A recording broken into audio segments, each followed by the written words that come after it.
अच्छा जी, आज हम ग्लोसी का नया टॉपिक है और उसका है जी, और इस चैप्टर का लास्ट टॉपिक है क्लासिफिकेशन ऑफ एंजाइम्स।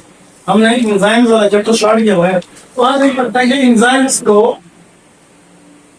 कैसे क्लासिफाई करते हैं।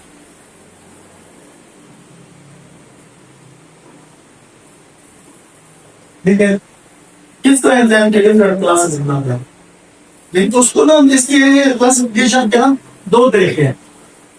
एक ऐसी क्लासिफिकेशन क्या है, ओल्ड मेथड,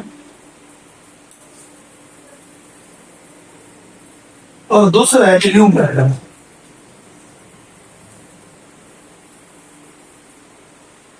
एंजाइम की क्लासिफिकेशन कितने तरीके हैं, ओल्ड और न्यू। अच्छा, ओल्ड मेथड ये होता है कि जिस चीज के ऊपर एंजाइम काम करता है उसे क्या कहते हैं, सबस्ट्रेट।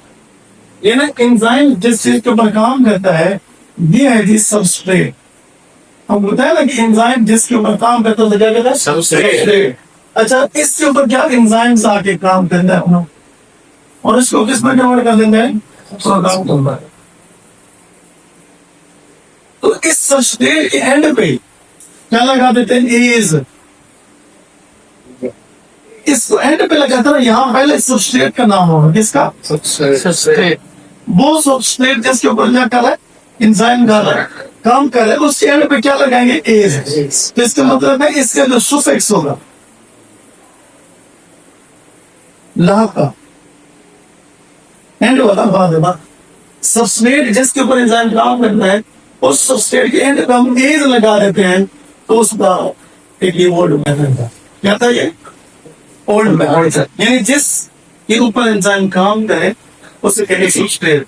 तो इसका मतलब पहले उस सबस्ट्रेट का नाम और उसके लास्ट वाले जो वर्ड होते हैं वो क्या होता है, एज। क्या होता है, एज होता है। तो इस तरह एंजाइम को क्या दे देते हैं, नाम है। अच्छा, उसके बाद है दूसरा न्यू मेथड। तो जो न्यू मेथड होता है वो होता है आईईसी। ये किसने बताया था, आईईसी। तो आईईसी क्या है, IEC stands for the international enzymes commission. IEC क्या है, आई से इंटरनेशनल, सी से एंजाइम्स और सी से कमीशन। और इंटरनेशनल इसका मतलब है पूरी दुनिया का इसमें हिस्सा है, बहुत सारे लोग ऐसे हिस्सा लिया। उन्होंने कहा कि ये बनाया आईईसी ने, और इन्होंने कहा कि एंजाइम्स को जो क्लासिफाई किया है ना, according to their function, according to their function. ठीक है ना। तो इसमें जो था ना, न्यू मेथड में द फंक्शनल प्रिंसिपल ऑफ, कहां पे, फंक्शनल प्रिंसिपल की बेस पर, कि जो फंक्शनल प्रिंसिपल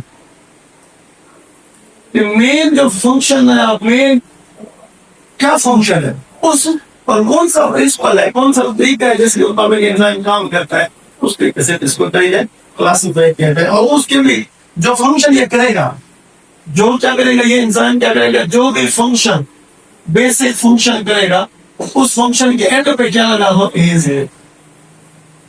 ये एंड पे लगा है तो इसको भी क्या कहते हैं, सुफिक्स। एंजाइम को क्लासिफाई करने के कितना तरीके हैं, दो, ओल्ड मेथड और न्यू मेथड। ओल्ड मेथड में क्या था कि एंजाइम को नाम दिया जाए, क्लासिफाई किया जाए उस बेस पे जिसके ऊपर एंजाइम काम करते हैं, सबस्ट्रेट। जिस सबस्ट्रेट पे एंजाइम काम करता है उस सबस्ट्रेट का नाम आ जाता है और आखिर में एज आ जाएगा। फिर बाद में चेंज होगी नहीं। एंजाइम को आईईसी ने कहा कि इंटरनेशनल एंजाइम कमीशन ने कहा कि एंजाइम को नाम दिया जाए उसके जो फंक्शनल प्रिंसिपल है, मतलब उसको पहला जिस प्रिंसिपल के मुताबिक वो काम करता है वो, यानी पहले फंक्शन आ जाए जो एंजाइम का फंक्शन होता है, उसके कहने पे क्या लगा दो, ठीक है। तो इसमें पहले देख लेंगे, एग्जाम्पल देते हैं कि जैसे ना लाइपेज है, लाइपेज, लेकिन एक है लिपिड जिसके ऊपर एंजाइम काम करता है। क्या करता है एंजाइम, काम करता है किसके ऊपर, लिपिड के ऊपर। तो लिपिड क्या हुआ, लिपिड क्या हुआ बेटा, सबस्ट्रेट। इसके ऊपर क्या कर रहा है एंजाइम, काम कर रहा है। तो इस मुताबिक इस एंजाइम का नाम क्या होना चाहिए, लाइपेज। क्या होना चाहिए, इस एंजाइम का नाम होता है लाइपेज। आपको कैसे पता चला एक लाइपेज है? क्योंकि LIP कहाँ से निकला है? सबस्ट्रेट से। और एंड पे आपने क्या लगा दिया? एज लगा। पहले खोज इसके ऊपर इंसान काम करता है वो सबस्ट्रेट का नाम, और एंड पे क्या लगा देते हैं? एज लगा देते हैं। क्या मान जाता है? लाइपेज। इसी तरह दूसरे एग्जांपल लेते हैं, हमारे पास है सबस्ट्रेट जिसका नाम है सेलुलोज। अब तो एंजाइम इसके ऊपर काम करता है,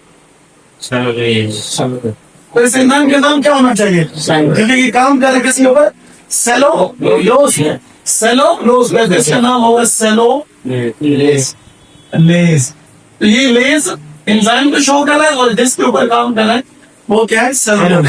क्या हो? सेलुलोज। ठीक है। इसी तरह दूसरे कौन से होते हैं? बहुत सारे एंजाइम्स हैं, मैं आपको बता देता हूँ। जैसे अमाइलेडेजेस, क्या है? अमाइलेडेजेस ये साफ है, एक स्ट्रक्चर आ जाती है अमाइलेडेजेस।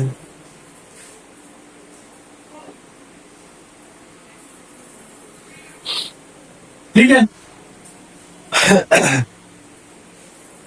तो अमाइलेडेजेस क्या होते हैं?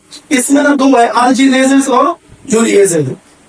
ठीक है ना, एक इसके अंदर दो एंजाइम आ जाते हैं, आर्जिनेजेस और नाम इस तरह से छुपी हुई है। क्या कह रहे हैं? आर्जिनेजेस और अमाइलेज। इसका क्या मतलब हो गया? तो इसका सबस्ट्रेट क्या होगा? हाँ बच्चे, इसका सबस्ट्रेट क्या होगा जो आर्जिनेजेस पे है? आर्जिनिन। और आर्जिनिन को कन्वर्ट कर देता है यूरिया में। देखो यहाँ में जो आर्जिनेज एंजाइम है, इसका मतलब इसका जो सबस्ट्रेट है वो क्या? आर्जिनिन। इसके ऊपर काम करता है एंजाइम, और जब एंजाइम आर्जिनिन पे काम करता है तो इसका मतलब उस एंजाइम का नाम क्या होगा? आर्जिनेज। और इसको किस में कन्वर्ट कर देगा? यूरिया में। ये तो मेन एंजाइम है ना, जो आर्जिनिन के ऊपर काम करता है उसको कन्वर्ट कर देता है यूरिया। और इसी तरह जो यूरिएजेस होते हैं, ये लिवर सेल में होता है। क्या होता है? लीवर का सेल। ये जो हमारा लिवर सेल है इसके अंदर क्या होता है? यूरिएजेस। क्या होता है? यूरिएजेस होते हैं, और ये कन्वर्ट कर देते हैं यूरिया को अमोनिया और कार्बन डाइऑक्साइड में। ये जो यूरिया बनता है इसके ऊपर काम करते हैं, इसको किसमें कन्वर्ट कर देते हैं? कार्बन डाइऑक्साइड और अमोनिया। इसमें 8 अवेलेबल। ठीक है, इसमें क्या कर देते हैं? तो देखो यहाँ जो एंजाइम होंगे वो कौन से होंगे? यूरिएजेस। कौन से होंगे?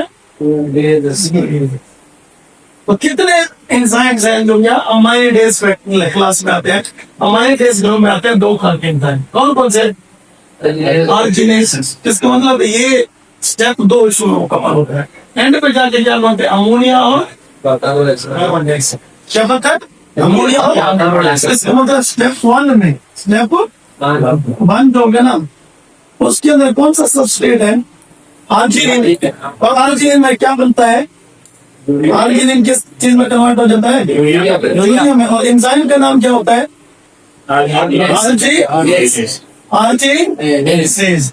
ठीक है। तो स्टेप 2 में क्या होता है? जो यूरिया नहीं होता, यूरिया ये कहाँ जाता है? लिवर में। कहाँ जाता है? लिवर में। और लिवर में जब जाता है तो ये कन्वर्ट हो जाता है किसके अंदर? कार्बन डाइऑक्साइड और अमोनिया में। तो इसका मतलब है यूरिया क्या है? सबस्ट्रेट है ना। तो ये स्टेप नंबर क्या हो गया? 2। स्टेप नंबर 2 में यूरिया कन्वर्ट हो जाता है किसके अंदर? अमोनिया और कार्बन डाइऑक्साइड। तो यहाँ में जो एंजाइम होगा उसका नाम क्या होगा? यूरेज। क्यों? क्योंकि जो यूरिया है वो उसका क्या है? सबस्ट्रेट। समझ रही हो? तो ये 2 तरह के एंजाइम आप उसको याद करें। आप नहीं अच्छा, नई क्लासिफिकेशन के मुताबिक, यानी जिसमें हमने कहा था according to their functional principle, है ना, इसमें कोई का एग्जांपल देते हैं ना। According to the old method को किस बेस पे था?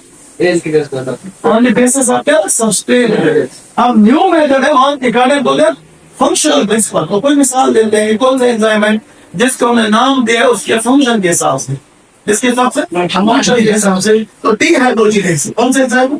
हम देख लेते हैं। D hydrogenase. डिहाइड्रोजिनेसिस। अच्छा, ये एंजाइम क्या करता है? सबस्ट्रेट पे काम करते हैं, एंड उसमें से क्या जो हाइड्रोजन मॉलिक्यूल है उसको क्या कर देता है? रिमूव कर देता है। देखो हमारे पास कोई सबस्ट्रेट है, ठीक है ना, उसमें उसके ऊपर क्या काम करेगा? एंजाइम है।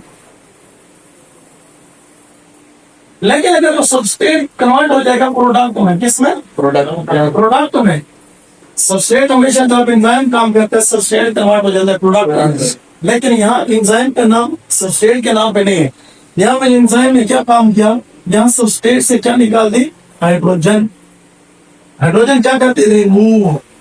अब इस एंजाइम का काम क्या? तो इस एंजाइम ने क्या काम किया? इसने सबस्ट्रेट को प्रोडक्ट में कन्वर्ट किया। किस तरह? हाइड्रोजन रिमूव करके। इसका बेसिक जो फंक्शनल प्रिंसिपल है वो क्या है? ये सबस्ट्रेट को प्रोडक्ट में कन्वर्ट कर देता है, क्या रिमूव करके? तो ये इसका फंक्शनल प्रिंसिपल ये नहीं है removal of hydrogen. Removal of तो इसको जब हाइड्रोजन रिमूव हो जाए तो डी हाइड्रोजनेज। ये कौन से? यहाँ हम एंजाइम को क्यों हमने डिहाइड्रोजनेज कहा है? क्योंकि इस एंजाइम ने सबस्ट्रेट को प्रोडक्ट में कन्वर्ट किया है जब इसमें से क्या रिमूव कर दिया? इस एंजाइम का क्या फंक्शन है? जब इस एंजाइम का फंक्शन क्या है? Removal of hydrogen from the substrate. तो उसके बाद प्रोडक्ट ऑटोमेटिकली बन जाएगा। तो ये न्यू है, ठीक है। तो ये आपका तो यहाँ आपका चैप्टर में एंजाइम होगा, ठीक है।